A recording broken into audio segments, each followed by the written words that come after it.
carriage smelled like leather and blood, and Delilah Jordan was crammed beneath the velvet bench seat, holding her breath as footsteps circled outside. She had exactly 3 minutes before the border guards finished their inspection, and the carriage crossed into the Obsidian Reach, the vampire-controlled territory that stretched from the old harbor district all the way to the underground palaces beneath the city. 3 minutes before, she either escaped the human gangs hunting her or died in a far worse way.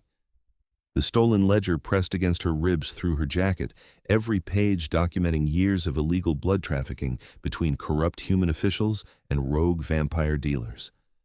She'd grabbed it during a desperate raid on her former employer's office, and now half the criminal underworld wanted her dead. The carriage door opened with a smooth click. Delilah froze, her heart hammering so loudly she was certain whoever entered could hear it.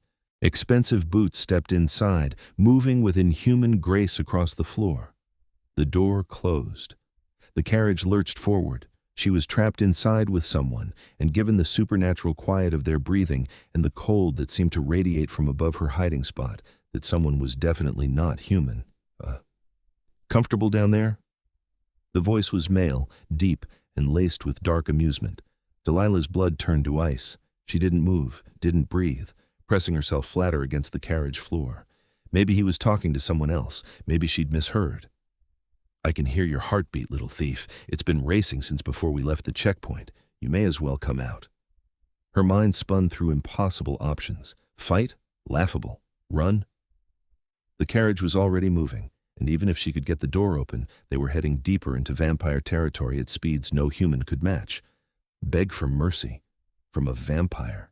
"I don't have all night," he continued, and now there was an edge to that smooth voice. "Though I admit, I'm curious how you managed to slip past my guards and into my private carriage. That takes either impressive skill or spectacular stupidity." Private carriage, guards, the formal, archaic way he spoke. Oh, God. Oh, no. Delilah forced herself to move, crawling out from beneath the seat with as much dignity as she could manage, which wasn't much. She emerged dust-covered and disheveled, her dark hair falling out of its ponytail, and found herself on her knees before the most terrifyingly beautiful man she'd ever seen. He sat across from her on the opposite bench, one long leg crossed over the other, dressed entirely in black that made his pale skin seem to glow in the dim carriage light. White hair fell to his shoulders, perfectly straight, framing a face that belonged in a painting. Sharp cheekbones, a severe mouth, eyes so pale they were almost colorless. Those eyes studied her with the focused intensity of a predator examining prey. She knew that face. Everyone did. It had been on the news just last week when he'd attended the Vampire Human Relations Council meeting. Konstantin Draven, the vampire king of the Eastern Territories. Ancient beyond measure, powerful beyond comprehension, and she was kneeling in his personal carriage like an idiot. "Well," he said softly, "this is unexpected."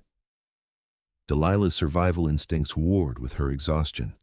She'd been running for 3 days straight, barely sleeping, trusting no one. The rational part of her brain screamed that she should throw herself at his mercy, but the part that had kept her alive this long knew that vampires respected strength, not weakness. She sat back on her heels and met his gaze, even though every nerve in her body screamed at her to look away. "I need passage to the Reach." One elegant white eyebrow rose. "Do you now?" "I'll get out as soon as we cross the border. I just need to get past the checkpoints." "And you chose my carriage specifically, or was this pure chance?" Delilah hesitated. The truth was complicated. She'd been watching the checkpoint for hours, waiting for any vampire transport that would bypass the human guard's scrutiny. His carriage had been the first to arrive, and she'd slipped underneath it during the inspection, then climbed inside through a maintenance panel while the guards talked to his driver. She hadn't known whose carriage it was until this moment. Chance, she admitted. Something flickered in those pale eyes. Surprise? Amusement? How refreshing. Most people who attempt to use me do so with more intention. He tilted his head, studying her with unsettling focus. "You're carrying something. I can smell the paper, the ink, and something else. Fear, yes, but also determination, desperation. I'm not carrying anything valuable to you. Then you won't mind if I verify that myself." He moved like water, like shadow, crossing the space between them before she could blink. One cold hand caught her wrist and pulled her up onto the bench beside him. This close, she could see the inhuman perfection of his features, the way his skin seemed to have an inner luminescence. His grip was gentle but absolutely unbreakable. "The jacket," he said quietly. "Remove it." "No." His eyes met hers, and for a moment she saw something ancient and vast behind them, something that had ruled and conquered and destroyed for centuries. Then it was gone, replaced by that cool amusement. "I could simply take it," he pointed out, "but I'm offering you the courtesy of cooperation." "If you're going to take it anyway, courtesy is meaningless." The corner of his mouth twitched, bold for someone hiding in my carriage. But he released her wrist and leaned back. "Very well. Keep your secrets for now. But understand that you're in my territory now, under my domain, in my personal transport. That makes you my responsibility. If you're carrying something dangerous, something that threatens my people, I will know, and consequences will follow." Delilah's mind raced. He was giving her an out, letting her keep the ledger, at least temporarily. Why? Vampire kings didn't show mercy without reason. "The people chasing you," Konstantin continued, as if reading her thoughts. "They were quite persistent at the checkpoint, 5 men in 2 vehicles, all asking about a young woman matching your description. The guards turned them away, of course. Humans have no authority in my territory, but they'll be waiting when you try to leave. That's my problem. It became my problem when you involved me." He studied her again, and this time his gaze was more calculating. "You're not a common criminal. Your clothes are cheap but well-maintained. Your hands show work but not hard labor. You're educated, professional, and whatever you're running from has you terrified enough to risk hiding in a vampire king's carriage, which suggests either impressive courage or complete lack of other options." "The second one," Delilah said tiredly. He made a soft sound that might have been a laugh. "At least you're honest." The carriage began to slow, and he glanced out the window at the darkness beyond. "We're approaching my estate. You have 2 choices. I can have my guards remove you here, at the border, where you'll be alone and unprotected in territory you don't know. Or you can accept my hospitality until you've decided on your next move." "Why would you help me?" "I haven't decided if I'm helping you," Konstantin said coolly. "But you've piqued my curiosity, and I find myself wanting to know what could make a human woman desperate enough to do something so foolish. Consider it an interview. If your story satisfies me, I may assist you. If not," he shrugged elegantly, "well, we'll discuss alternatives." It wasn't a real choice, and they both knew it. Delilah nodded slowly. "Wise," he murmured. "We'll discuss the terms of your stay after you've rested. You look half dead." "Not dead enough to interest you, though." This time he definitely smiled, revealing the sharp points of fangs. "Careful, little thief. I'm not known for my patience with insolence." "Then we're off to a terrible start." His smile widened, and Delilah had the disturbing realization that he was enjoying this. "On the contrary," Konstantin said softly, "I think this may be the most interesting thing to happen to me in decades." The estate was less a house and more a Gothic fortress that had somehow been transported into the modern world and dropped beneath the city. The carriage descended through a series of tunnels, lit by gas lamps that flickered with blue flame, then emerged into an enormous underground cavern that housed a structure of black stone and soaring architecture. Towers and bridges connected various sections, all of it carved from the cavern itself, and gardens of night-blooming flowers spread between buildings like dark jewels. "The Obsidian Palace," Konstantin said, noting her awed expression, "built 400 years ago when my people first came to this city. We prefer it to the chaos above." Delilah had heard rumors of vampire strongholds beneath the city, but seeing it was something else entirely. "It's beautiful. And deadly. Remember that." The carriage stopped before the main entrance, where a woman in formal black attire waited. She was vampire too, white-skinned and elegant, with silver hair pinned up in an elaborate style. "Majesty," she said, bowing as Konstantin emerged. Her pale eyes flicked to Delilah with surprise. "We weren't expecting a guest." "Neither was I," Konstantin said dryly. "Isolde, I don't believe I caught your name." "Delilah Jordan. Miss Jordan will be staying with us temporarily. Prepare a room in the guest wing, Ensure she has everything she needs." Isolde's expression remained professionally neutral, but Delilah caught the flash of curiosity. "Of course, Majesty. Should I inform the council?" "Not yet. This is a private matter." That got a reaction.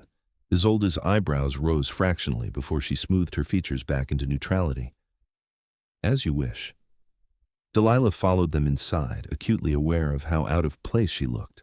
The palace interior was all marble floors and vaulted ceilings, decorated with tapestries and artwork that were probably worth more than everything she'd ever owned combined.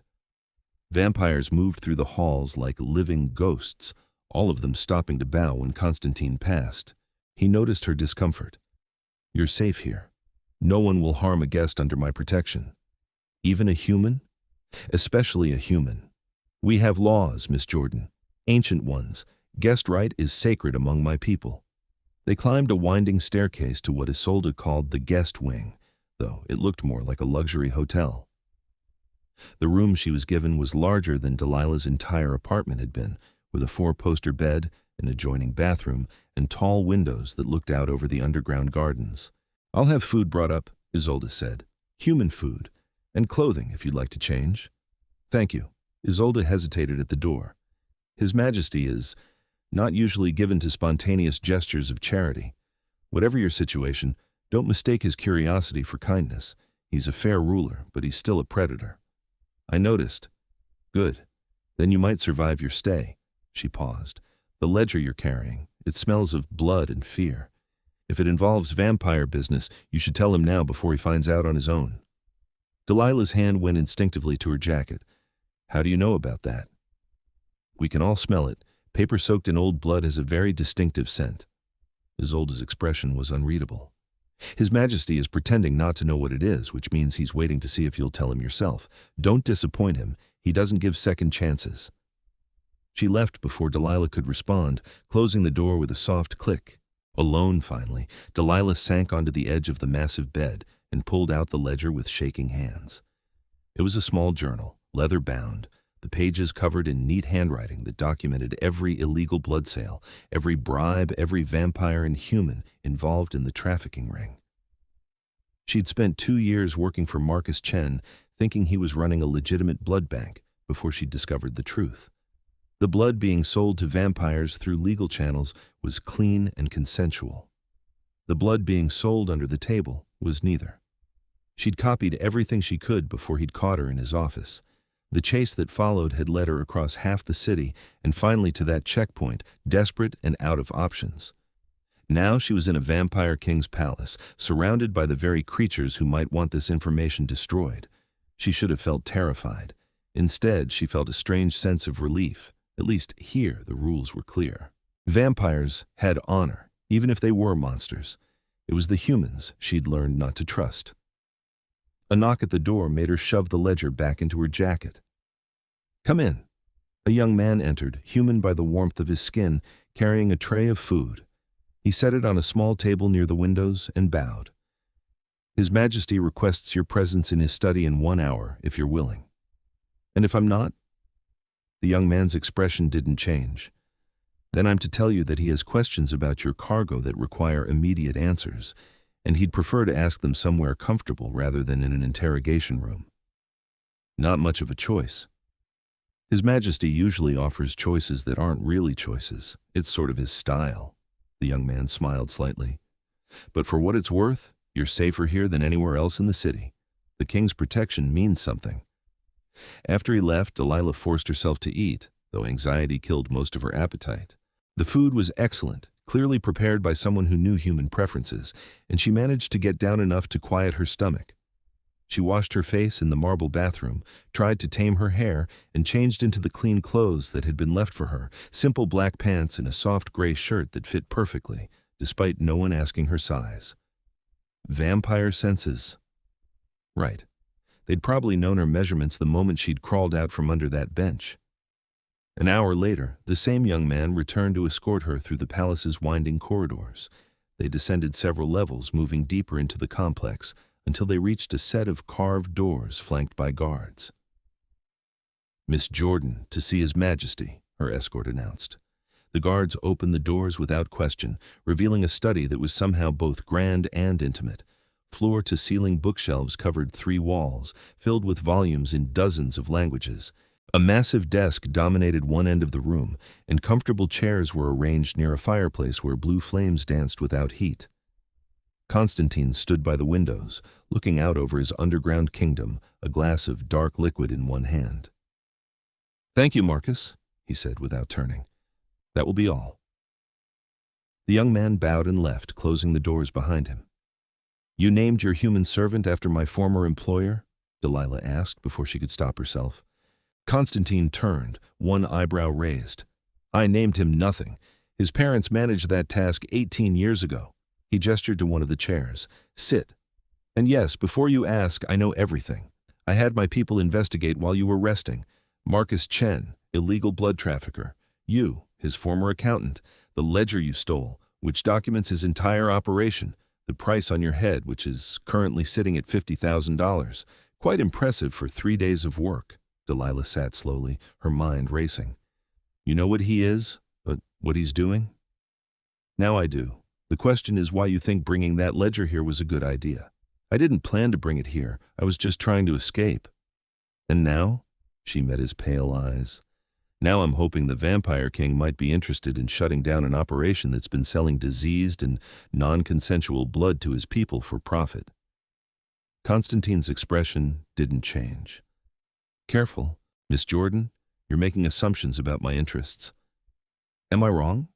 He moved to the chair opposite her, settling into it with liquid grace. "No, but you're taking a significant risk. For all you know, I'm involved in Chen's operation. Many vampires are." "Are you?" "No." The simple answer caught her off guard. Konstantin studied her over the rim of his glass, and she realized it wasn't blood he was drinking, but something darker, possibly wine. "I've spent 3 centuries establishing laws to govern blood trade in my territory," he continued. "Laws that ensure safety, consent, and dignity for both humans and vampires. Operations like Chen's undermine everything I've built. So yes, I'm interested in that ledger. The question is what you want in exchange for it." Delilah hadn't thought that far ahead. She'd been so focused on surviving the next hour, the next day, that she hadn't considered what came after. "I want him stopped," she said finally. "Him and everyone involved. I want the people he's been taking blood from to be safe. I want—" She trailed off, unsure how to voice the rest. "You want justice," Konstantin said quietly. "A very human desire. Vampires tend to prefer vengeance, which is faster and more satisfying. But justice requires process, evidence, trials. Is that really what you want, or would you prefer if I simply killed everyone in that ledger and burned Chen's operation to the ground?" The casual way he said it sent a chill down her spine. "You would do that?" "I've done worse for lesser reasons. That's not justice." "No, but it's effective." He set down his glass. "However, I'm willing to follow your preference. Give me the ledger, and I'll handle this through official channels. Chen and his associates will be arrested, tried, and punished according to vampire law. The humans involved will be turned over to your authorities. The victims will be compensated and protected." Just like that? Just like that. It was too easy. Delilah's instincts screamed that there had to be a catch. "What do you want from me?" "Your testimony, your cooperation during the investigation, and—" He paused, something unreadable crossing his features. "Your honesty. The ledger documents crimes, yes, but it also shows corruption within my own court. 3 vampires on my council are listed as buyers. That makes this as much an internal matter as an external one. I need someone who isn't loyal to them, who has no reason to lie or cover for anyone. Someone human, who sees us clearly. You want me to help you clean your own house?" Eloquently put, yes. Delilah considered it. The smart play was to hand over the ledger and run, get as far from vampire politics as possible. But something in Konstantin's expression, in the way he was offering her a real choice, made her hesitate. "How long would this take?" "Weeks, possibly months. You'd need to stay here under my protection. Once Chen realizes the ledger is with me, he'll stop hunting you. He's not stupid enough to challenge me directly." "And after the investigation?" "After, you'll be free to go with my gratitude and whatever compensation you desire. Money, a new identity, passage to another city, anything within reason." Why do I feel like there's more to this? Konstantin's smile was sharp. Because you're intelligent. Yes, there's more. You interest me, Delilah Jordan. You risked everything to stop an injustice that didn't directly harm you. You walked into a vampire king's carriage rather than compromise your principles. That kind of courage is rare, and I find myself wanting to understand it better. Call it curiosity, call it boredom with my court's predictable politics, call it whatever you like. But I'm offering you a genuine choice. Work with me to dismantle Chen's operation properly, or give me the ledger and walk away. Either way, you'll leave here alive and safe. The firelight played across his pale features, making him look both beautiful and terrifying. Delilah thought about going back to her life, to the endless struggle of survival in a city that chewed up people like her and spit them out. She thought about the victims in that ledger, the people Chen had used and discarded. She thought about the strange, dangerous man in front of her who had let her hide in his carriage and brought her to his home instead of throwing her to the wolves. "I'll help you," she said. "But I have conditions." His eyes gleamed with approval. "Name them." "The victims get justice too, not just punishment for the criminals, real compensation, real protection. And when this is over, you help me disappear properly. Chen has connections. Even if he's arrested, his people will come looking for me." "Agreed." Konstantin extended his hand, pale and elegant. "Do we have a deal?" Delilah took his hand, and the cold of his skin sent electricity up her arm. His grip was firm, careful not to crush her human bones, and for a moment they stayed like that, hands clasped, eyes locked. "Deal," she whispered. He smiled, and it was the first smile she'd seen from him that looked genuinely pleased. "Excellent. Then let's begin." The investigation started immediately. Konstantin convened a private council in the palace's war room, inviting only the vampires he trusted absolutely. Delilah sat at the massive table, surrounded by ancient predators, the ledger open in front of her, and explained everything she knew.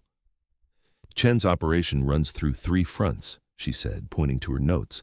"A legitimate blood bank that handles legal donations, a medical supply company that provides cover for transportation, and a nightclub where he recruits desperate people to sell blood illegally. The blood is tested for diseases, but not for consent. Many of his suppliers are addicts he keeps dependent on drugs he provides." Isolde, sitting to Konstantin's right, studied the ledger with cold fury. "And he's been selling this blood to our people for how long?" "At least 5 years, based on the records I found. Probably longer." "The council members involved?" Konstantin's voice was dangerously quiet. Delilah turned to a marked page. "Lady Seraphina, Lord Corvus, and Sir Thorn. They're listed as regular buyers, paying premium prices for specific blood types. There are notes about special requests, blood from people with rare genetics, young donors, even—" She stopped, her stomach turning. "Say it," Konstantin ordered. "Blood from children. Not much, but it's mentioned twice." The temperature in the room seemed to drop 10 degrees. Every vampire present went utterly still, their predatory nature suddenly visible in a way that made Delilah's hindbrain scream. "Children," Konstantin repeated, his voice like ice cracking. "They bought blood taken from children." "The notes say teenagers 16 to 17, Delilah clarified, though it didn't make it better. "Chen marked them as high-risk transactions, higher prices." Isolde's hand slammed down on the table, cracking the wood. "This is obscene. Those 3 have sat on your council for decades, Majesty. They've spoken about honor and tradition while buying blood from trafficked children." "They'll answer for it." Konstantin's pale eyes were blazing now, though his voice remained controlled. "Isolde, I want all 3 arrested tonight, quietly. No announcement, no trial yet. Lock them in the deep cells until we've secured Chen and his operation. If any of them try to flee, they're to be terminated immediately." "Majesty." Isolde bowed and left, 2 other vampires following her. Konstantin turned to Delilah. "You understand what you've just helped me uncover? This isn't just crime. This is betrayal of the highest order. My council serves as examples to all vampires in this territory. Their corruption reflects on me." "I understand." "Do you?" He leaned forward, his gaze intense. "When this becomes public, there will be chaos. Vampires who supported them will demand explanations. Humans will use it as proof that we're monsters who can't be trusted. The balance I've maintained between our worlds will be threatened, and you'll be at the center of it all." You said you'd protect me. I will. But protection isn't the same as safety. Are you prepared for that? Delilah thought about her cramped apartment, her dead-end job, the way she'd lived her life trying to stay invisible and unremarkable. Maybe she was tired of being safe. Yes, she said firmly. Something shifted in Konstantin's expression, a flash of what might have been respect. Then let's finish this. They worked through the night, Delilah explaining every detail of Chen's operation while Konstantin's people verified information and planned their strike. Around dawn, Isolde returned with news that all 3 council members were secured, though Lady Serafina had attempted to flee and had been killed resisting arrest. Her servants tried to defend her, Isolde reported. We had no choice. Konstantin nodded grimly. Notify her house that she died in disgrace. Her assets are forfeit to the crown, her line stripped of all honors. The other 2? Locked down. They're demanding to speak with you. They can demand all they want. They'll speak when I'm ready to listen. As the meeting broke up, Delilah realized she'd been awake for over 24 hours straight. Exhaustion hit her like a physical weight, and she swayed in her chair. Konstantin was beside her in an instant, his cold hand on her shoulder. Enough for tonight. You need rest. There's still so much to plan, and it will wait until you're functional. He helped her stand, his touch surprisingly gentle. Come, I'll walk you back.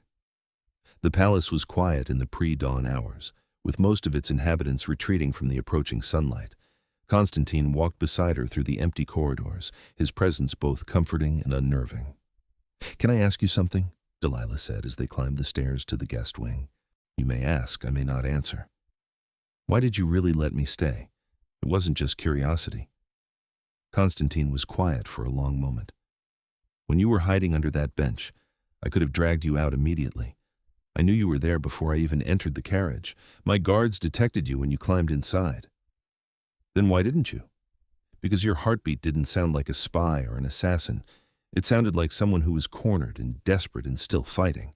And when you finally emerged, you looked me in the eye instead of groveling. Do you know how rare that is? Most humans can barely stand to be in my presence. They see the monster first, the person never. I saw the monster, Delilah admitted. But I also saw someone who was amused rather than angry, which meant you were curious. Curious vampires are less likely to kill first and ask questions later. He laughed, a rich sound that echoed in the empty hallway. Practical. I appreciate that. They reached her door, and he paused. You're safe here, Delilah. Whatever happens next, I'll keep my word. You have my protection, my resources, and... He hesitated, something almost uncertain crossing his features. My respect. You earned it tonight. Before she could respond, he was gone, moving with vampire speed back down the corridor. Delilah entered her room in a daze, her mind spinning. She'd gone from running for her life to helping a vampire king dismantle a criminal empire in less than 24 hours. It was insane. It was dangerous. It was the most alive she'd felt in years.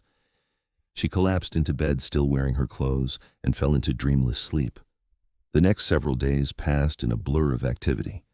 Konstantin moved against Chen's operation with military precision, using the ledger's information to coordinate simultaneous raids on all 3 front companies. Delilah watched from the palace as reports came in.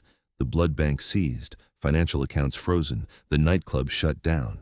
Chen himself was arrested trying to flee the city, dragged back to vampire territory in chains. We've secured 43 humans who were being exploited, Isolde reported during one of their evening briefings. Most are in bad shape, malnutrition, drug dependency, health issues from excessive blood draws. We've moved them to a safe house with medical care. I want to see them, Delilah said. Konstantin looked up from the documents he was reviewing. That's not necessary. It is for me. I need to see who we helped. He studied her for a moment, then nodded. Tomorrow night, I'll take you myself.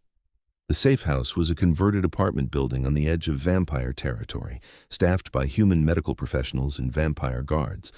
Konstantin led Delilah through it personally, and she saw firsthand the damage Chen had done. Young people, mostly in their 20s, some younger, all bearing the telltale marks of repeated blood draws. They looked at her with hollow eyes, and she had to fight to keep her expression calm. They'll recover, Konstantin said quietly as they walked through the facility. Physically, at least. The psychological damage will take longer. What will happen to them? We're arranging housing, jobs, counseling. Those who want to leave the city will be relocated with new identities. Those who stay will be protected. He paused outside a room where a young woman sat, staring at nothing. Your ledger saved their lives. Without it, we would never have found them all.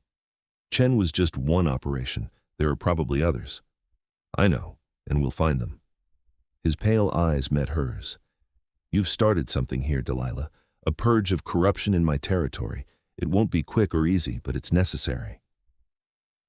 They left the safe house as midnight approached, Konstantin's driver taking them back toward the palace. Delilah was quiet, processing everything she'd seen. The weight of it sat heavy on her chest. You're thinking too much, Konstantin observed. Someone has to. I think plenty, he said, amusement coloring his tone. I've had centuries to perfect the art of overthinking. Despite everything, Delilah smiled. Is that what you do with all your time? Brood and overthink? Among other things, I also read extensively, manage a complex political structure, and occasionally enjoy music. Did you know I play piano? I didn't know vampires were musical. We're full of surprises. He leaned back in his seat, studying her. What did you do before all this? Before Chen? Before running for your life? Nothing exciting. I studied accounting in college, worked for various companies doing their books. It was stable, boring work. Exactly what I wanted. And now? Now I don't know what I want. She met his eyes. Everything's different. I'm different. Change isn't always bad, says the immortal vampire who's had centuries to get comfortable with it. I wasn't always comfortable with immortality, Konstantin said, his voice going distant. There was a time when I raged against it, against the isolation and the weight of years.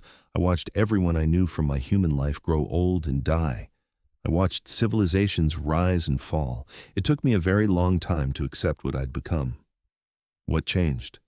I stopped trying to hold on to the past and started building something new. This palace, my territory, the laws that govern my people. I gave myself purpose beyond mere survival. His eyes refocused on her. You're at a similar crossroads now. Your old life is gone. The question is what you'll build to replace it. The observation struck deeper than Delilah expected. She turned to look out the window, watching the underground gardens pass by in the darkness. I don't know if I'm strong enough for a new life. You hid in a vampire king's carriage and survived. You're stronger than you think. Back at the palace, Konstantin didn't immediately leave her at her room as he usually did. Instead, he gestured toward a different corridor. Come with me. There's something I want to show you. Curious, Delilah followed him deeper into the palace, to a section she hadn't seen before. They climbed a spiral staircase to a tower room, and when Konstantin opened the door, she gasped. It was a music room centered around a magnificent grand piano, but what caught her attention was the ceiling, which wasn't stone but glass, looking up through the cavern to the city far above. Lights from the buildings filtered down, creating a constellation effect. This is beautiful, she breathed. It's where I come when I need to remember why I protect this city. Konstantin moved to the piano, his fingers trailing over the keys. Both worlds, human and vampire, existing together. It's fragile, but it's worth preserving. Will you play something? He glanced at her, surprised. You want to hear? Unless it's some secret vampire thing. That earned her a small smile. He sat at the piano and began to play, and the music that filled the room was hauntingly beautiful. Delilah recognized the piece as something classical, Baroque maybe, but the way he played it made it sound both ancient and immediate. His fingers moved across the keys with impossible grace, each note perfect, the melody building and falling like waves. She found herself moving closer, drawn by the music and by the expression on his face. He looked peaceful, lost in the composition, more human than she'd ever seen him. When the piece ended, silence hung in the air for a long moment. That was incredible, Delilah said softly. Konstantin's eyes opened, meeting hers. I learned to play when I was human. It's one of the few things from that life I've kept. Thank you for sharing it with me. Thank you for listening. He stood, and suddenly they were very close in the quiet tower room. Delilah, I need to tell you something. Her heart started racing. What? The investigation is nearly complete. Chen has confessed, his associates are being rounded up, the victims are being cared for. Soon there will be trials and sentencing, and after that you'll be free to leave as we agreed. She should have felt relieved. Instead, something cold settled in her chest. Oh, you don't sound pleased. I am, She struggled for words. I don't know where I'll go, what I'll do. You could stay. The words hung between them, weighted with possibility. Delilah looked up at him, at his pale face and ancient eyes, and saw something there that made her breath catch. Want. Longing. Carefully restrained, but present. Stay here? In the palace? In my territory, under my protection, not as a guest, but as... He paused, seeming to choose his words carefully. As someone I trust, someone whose counsel I value. I have human advisors, but none like you. You see clearly, speak honestly, and care about justice even when it's inconvenient. Those are rare qualities. You barely know me. I know enough, and I find myself wanting to know more. He reached out, his cold fingers brushing her cheek with startling gentleness. These past days, working with you, watching you fight for people you've never met, I've remembered what it feels like to admire someone, to want their good opinion, to look forward to their presence. Delilah's mind reeled. Konstantin, I'm human. You're a vampire king. This can't work. Why not? Because I'll age and die and you won't. Because your world and mine are fundamentally different. Because you're afraid, he said quietly. I understand. I'm afraid too. I haven't let anyone close in decades, and certainly not a human. But I'm tired of being alone, Delilah. Tired of keeping everyone at arm's length. When you climbed out from under that bench and looked me in the eye, something changed. I can't quite explain it, but I know I don't want to let you go. Her heart hammered against her ribs. This was insane, impossible. And yet, I don't know what to say.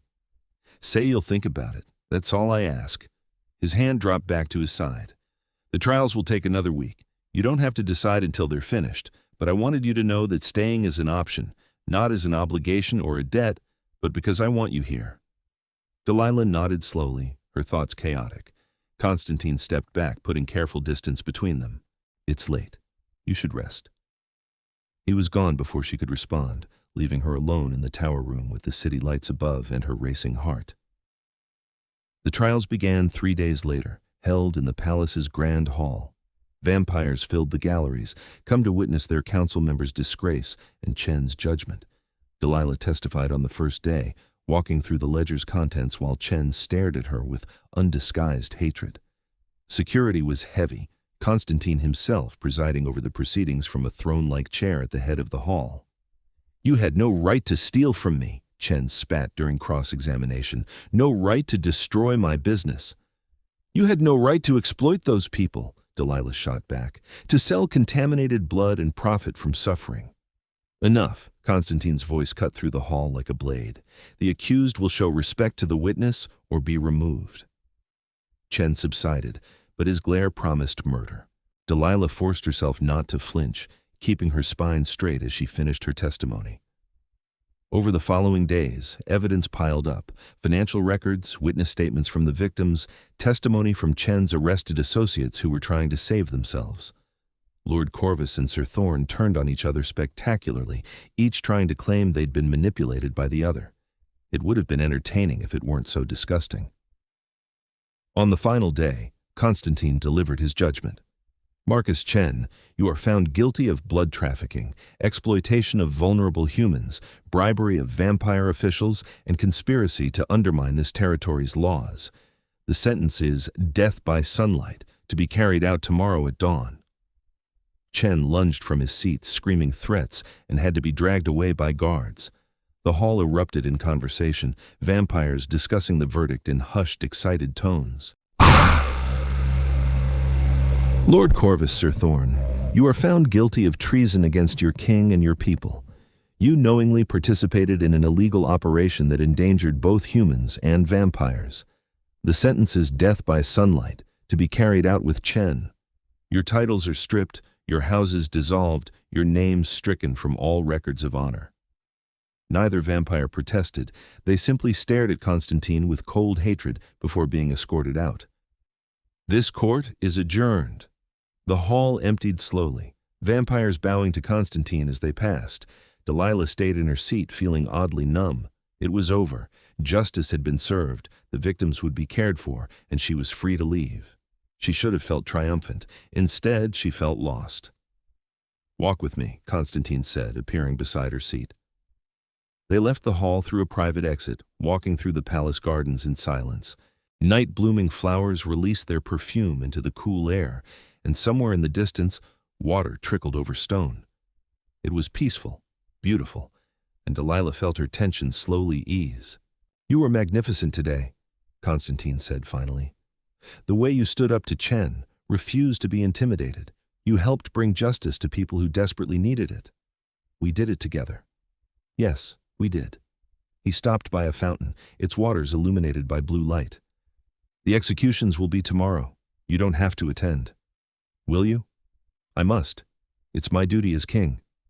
Then I'll be there too." He looked at her, something warm in his pale eyes. "You don't have to prove anything else, Delilah." "I'm not proving anything. I'm choosing to support you." She met his gaze. "If you have to watch them die, you shouldn't have to do it alone." The emotion that crossed Konstantin's face was raw and unguarded for just a moment before he controlled it.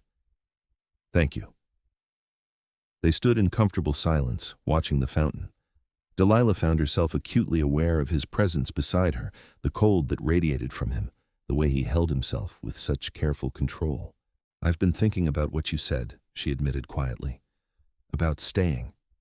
Konstantin went very still. "And?"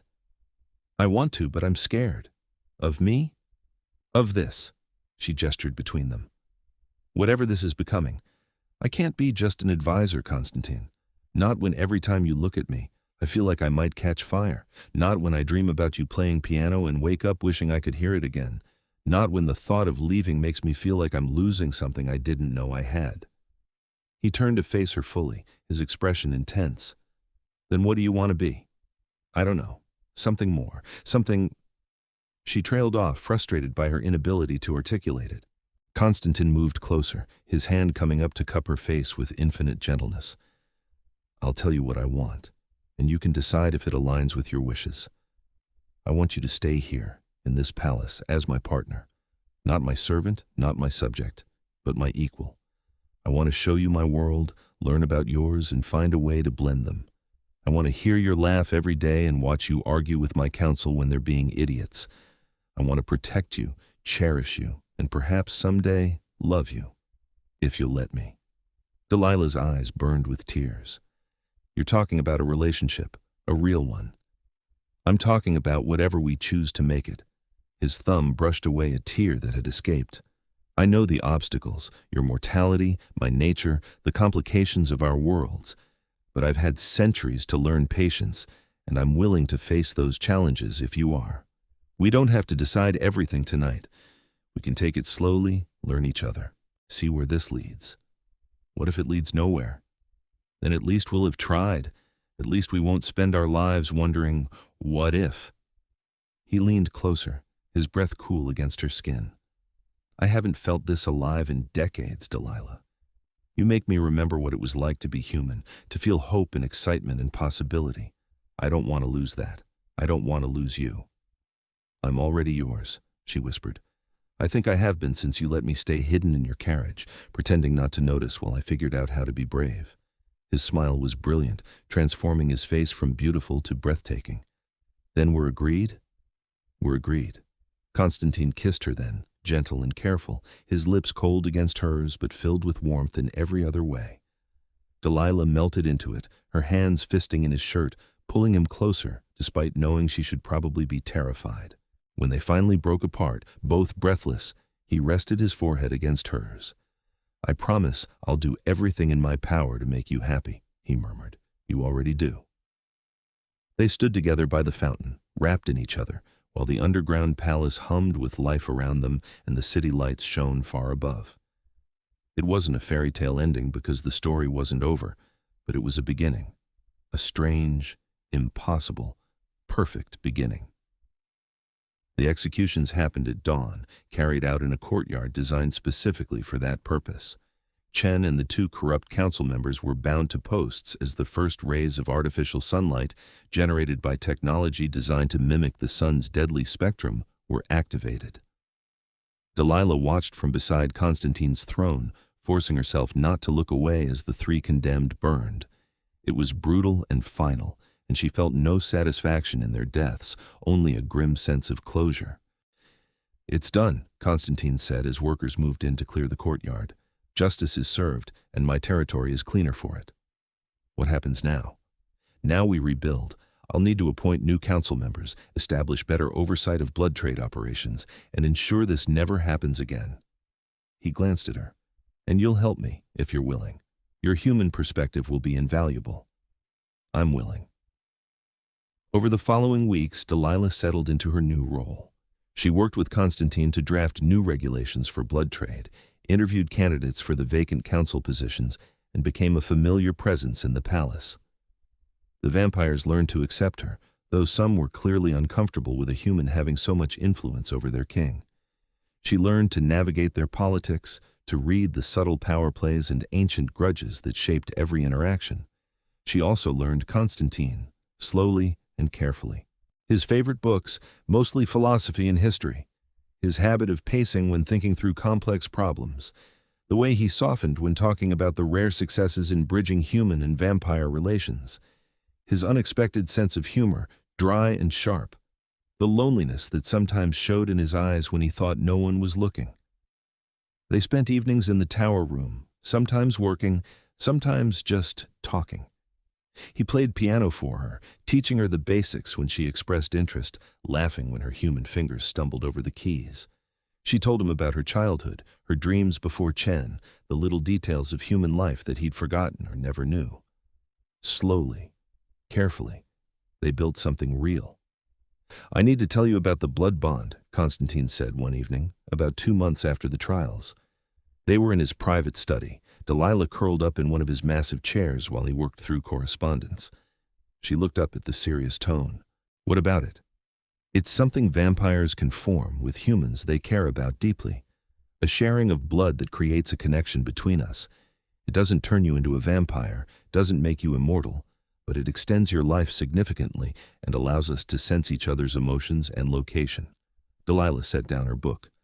"Why are you telling me this?" "Because I want to offer it to you. Not now, but eventually, when you're ready. I want you to know it's possible, that there are ways to give us more time together." He set down his pen, meeting her eyes. "I know your mortality frightens you, even if you don't say it. I can see it sometimes, the worry that you'll age and I won't. A blood bond doesn't solve that completely, but it helps." "What are the drawbacks?" "The bond is permanent. Once formed, it can't be broken except by death. You'd be tied to me forever, able to feel what I feel. It's intimate in a way that some humans find overwhelming. And there's always the risk that my enemies would use you to hurt me, though I'd die before letting that happen." Delilah absorbed that. "How do you know I'm not your enemy using you?" He smiled faintly. "If you are, you're the most dedicated enemy I've ever had. 2 months of tender conspiracy is quite the long game. I'm serious. So am I. But I trust you, Delilah. Completely." He stood, moving to crouch beside her chair so they were eye level. "I'm not asking for an answer now. I just wanted you to know the option exists. Think about it. Research it. Ask me questions. We have time." She touched his face, tracing the sharp line of his cheekbone. "I don't need to think about it. Yes." "Delilah." "Yes," she repeated firmly. "I want more time with you. I want to feel connected to you. I want everything you're offering." "You should take time to consider Konstantin." She leaned forward, kissing him softly. "I've spent my whole life being careful, making safe choices, avoiding risks. And where did it get me? Hiding in a carriage, running from criminals, alone and scared. You're the first real thing I've had in years. If there's a way to keep that, to extend it, I want it." His eyes searched hers, looking for doubt.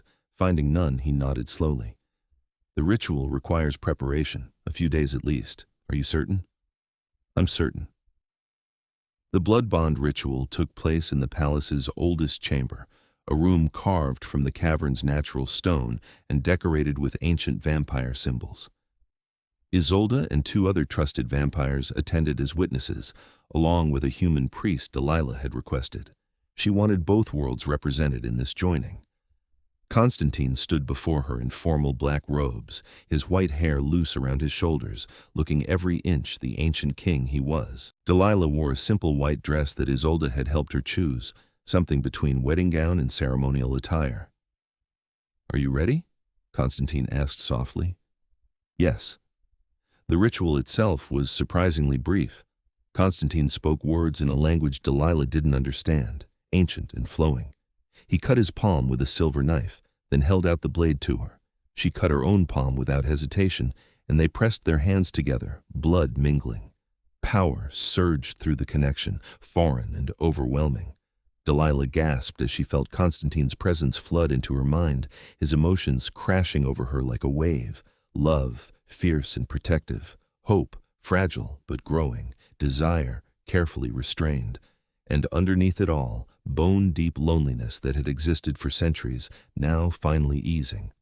She opened her own heart in response, letting him feel her trust, her affection, her absolute certainty that this was right. When their eyes met, both were glowing, hers with reflected power, his with ancient magic. "It's done," Konstantin whispered. "You're mine now, and I'm yours." Delilah felt the truth of it in her bones, in her blood, in every cell of her body. They were connected now in a way that transcended words. She could feel him like a warm presence in the back of her mind, solid and reassuring. "I can feel you," she breathed, "and I you." He pulled her close, careful of their still healing palms. "Thank you for trusting me with this, with yourself." The witnesses applauded softly, and Isolde stepped forward with bandages for their hands. The priest blessed them in English, speaking of unity and love and partnership. It wasn't a legal marriage by human or vampire standards, but it felt more binding than any ceremony Delilah could imagine. That night, they celebrated in the tower room, just the two of them.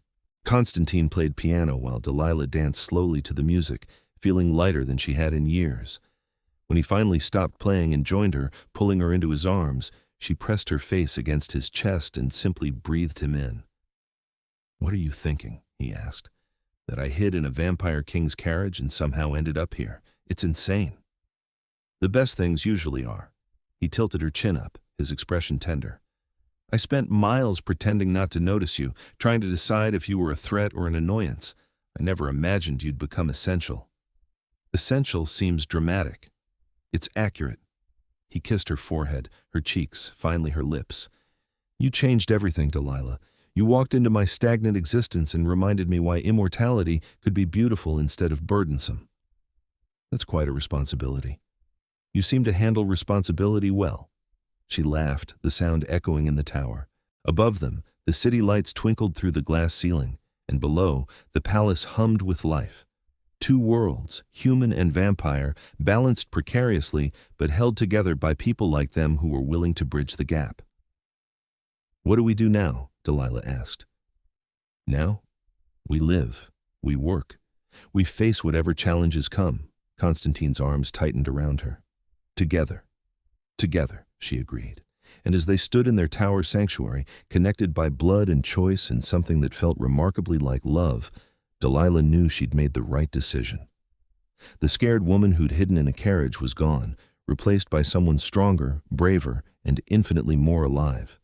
The future stretched ahead, full of uncertainty and possibility. But with Konstantin beside her and their bond singing in her veins, Delilah was ready for all of it.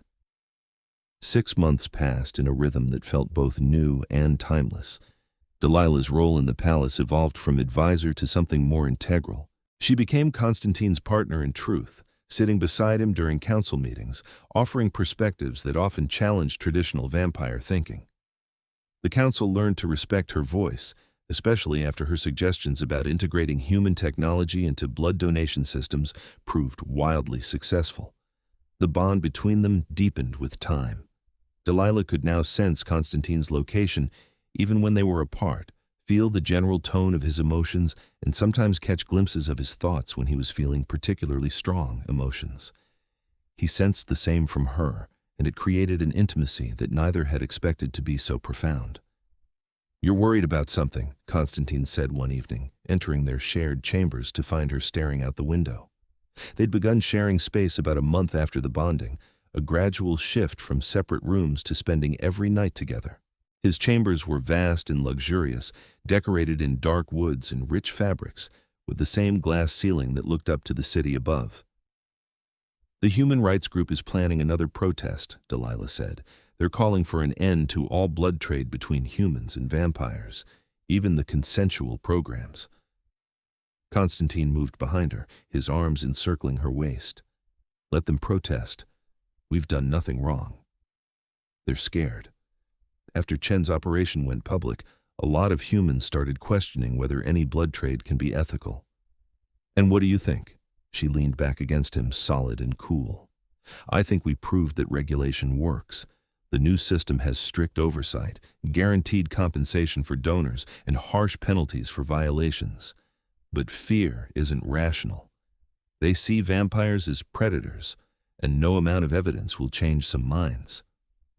"You see me as a predator," Konstantin pointed out. "You are a predator. But you're also kind, just, and you genuinely care about protecting humans in your territory. Those things can coexist." He pressed a kiss to her temple. "This is why I need you. You understand nuance in a way that immortals often forget. We see things as unchanging, but you remember that perspectives shift, that hearts can be changed with patience." "Speaking of patience," Delilah turned in his arms, "Isolde mentioned you've been in negotiations with the Western territories about expanding the new blood trade regulations. How's that going?" Konstantin's expression darkened slightly. "Lord Valerian is being difficult. He sees the reforms as weakness, claims that vampires shouldn't have to justify their feeding to humans. He's an idiot. An ancient, powerful idiot with significant influence." Konstantin sighed. "But I'm making progress. Several other territory leaders are interested in adopting similar systems. If I can get enough support, Valerian will be forced to comply or risk being isolated." "Do you need me to do anything?" "Just be here when I return from these tedious meetings." His hands framed her face. "You ground me. Remind me why I'm fighting for this integration instead of just imposing my will by force. Because force breeds resentment, and resentment breeds rebellion." "Exactly." He kissed her, slow and deep, and Delilah felt his emotions through the bond, love, gratitude, and a burning desire that made her knees weak. "How long until your next meeting?" she asked breathlessly when they broke apart. Konstantin's eyes gleamed. "Several hours." "Why?" "Just wondering if we had time for other activities." His laugh was low and promising. "I'll make time." The Western Territories Summit happened 2 months later, held in neutral ground in a modernized castle that straddled the border between vampire territories. Konstantin brought Delilah as his official partner, a statement that caused significant gossip among the attending vampire lords and ladies. "You'll face resistance," Isolde warned before they departed. "Many of the old families disapprove of humans in positions of power." "They can disapprove all they want," Konstantin said coolly. "Delilah is my bonded partner and my chief advisor. Anyone who disrespects her disrespects me." The summit was a showcase of vampire politics at its most theatrical. Lords and ladies who'd existed for centuries, all posturing and maneuvering for advantage. Delilah felt desperately out of place in her formal gown, surrounded by supernatural beauty and power, but Konstantin's presence beside her was steadying. Lord Valerian proved to be exactly as insufferable as Delilah had imagined. Tall and imposing, with the characteristic white hair and pale skin, he regarded her with barely concealed contempt. "So this is the human who has bewitched the Eastern king," he said during their first meeting. "I must admit, I don't see the appeal." "Lord Valerian," Konstantin's voice was arctic, "you will show respect." "Or what? You'll challenge me over a human's feelings?" Valerian's smile was cruel. "How very modern of you." "I'll challenge you over your disrespect to my partner and your continued exploitation of humans in your territory," Konstantin corrected. "The blood trade reforms aren't about feelings, they're about survival. Our species is dying out, Valerian. We have fewer than 10,000 vampires worldwide, while humans number in the billions. If we want to continue existing, We need their cooperation, not their hatred. We are predators, Valerian spat. We don't cooperate with prey. Then you're a fool, Delilah spoke before she could stop herself, drawing every eye in the room. She forced herself to meet Valerian's gaze. Predators who destroy their food source die out. Basic ecology. If vampires keep treating humans as prey to be exploited, eventually humans will unite to destroy you. We have the numbers, the technology, and increasingly, the motivation. You dare? She dares because she's right, another voice interrupted. Lady Morgana, leader of the Northern Territories, stepped forward. She was smaller than the other vampires present, but radiated quiet power. I've reviewed the Eastern Territories' data. Crime is down, human cooperation is up, and blood donation has actually increased since the reforms were implemented. Konstantin's approach is working. Other territory leaders murmured agreement. The tide was turning, and Valerian clearly knew it, his expression twisted with fury. This is what comes of bonding with humans, he snarled at Konstantin.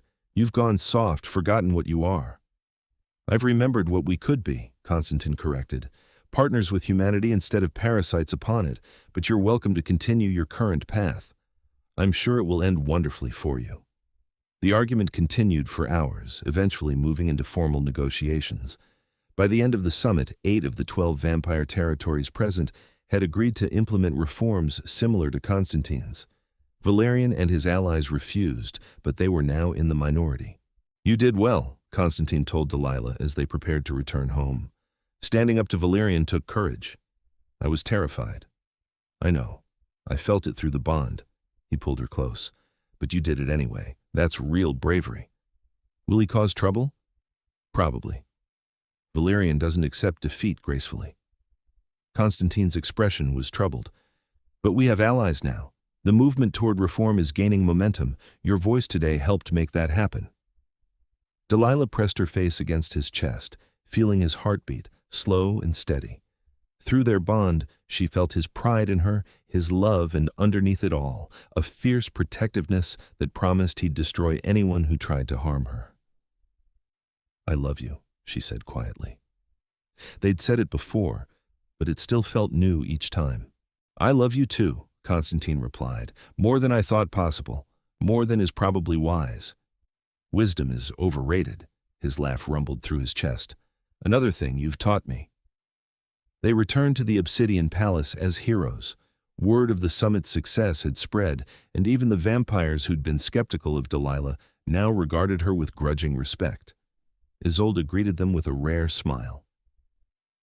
The council wants to officially recognize Delilah's position, she reported. They're proposing a new title, Human Liaison to the Vampire Court. Konstantin raised an eyebrow. The council is actually being progressive? Did someone replace them with changelings? They recognize effectiveness when they see it. Isolde turned to Delilah. You've proven yourself invaluable.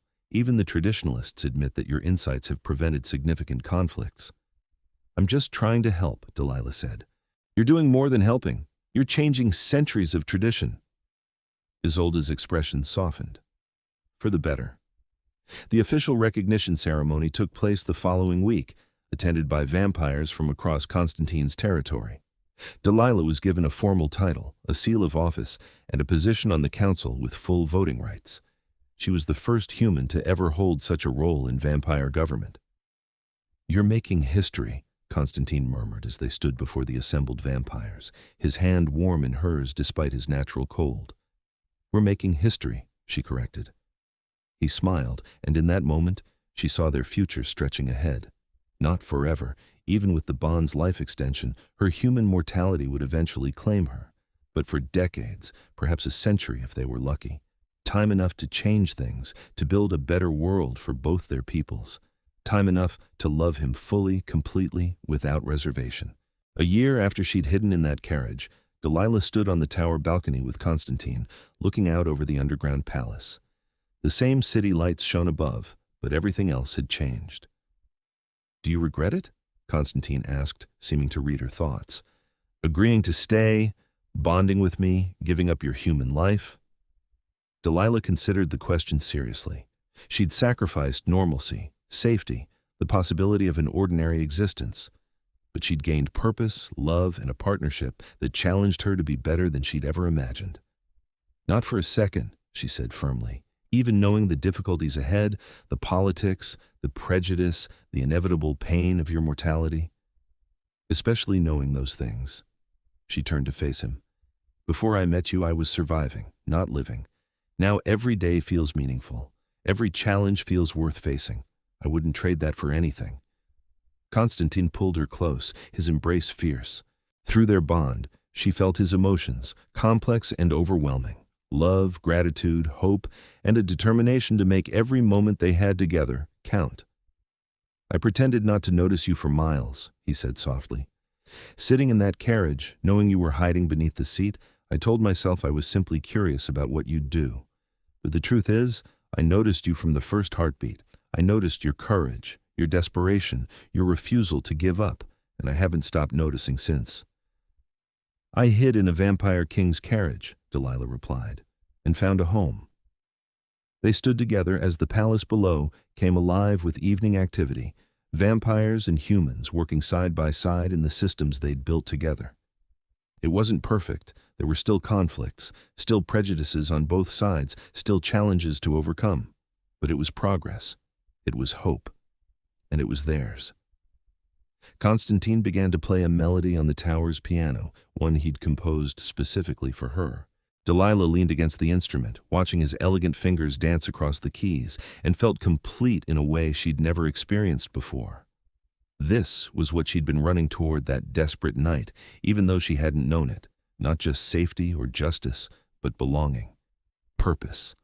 Love that transcended the boundaries of species and mortality. "Dance with me," Konstantin said, finishing the piece and standing. "There's no music. We'll make our own." He pulled her into his arms, and they moved together in the quiet tower, swaying to a rhythm only they could hear. Through their bond, Delilah felt what she meant to him, light in his long darkness, warmth in his cold eternity, change in his static existence. And she knew he felt what he meant to her, safety when she'd been hunted, purpose when she'd been lost, love when she'd been alone. "Thank you," she whispered against his chest. "For what?"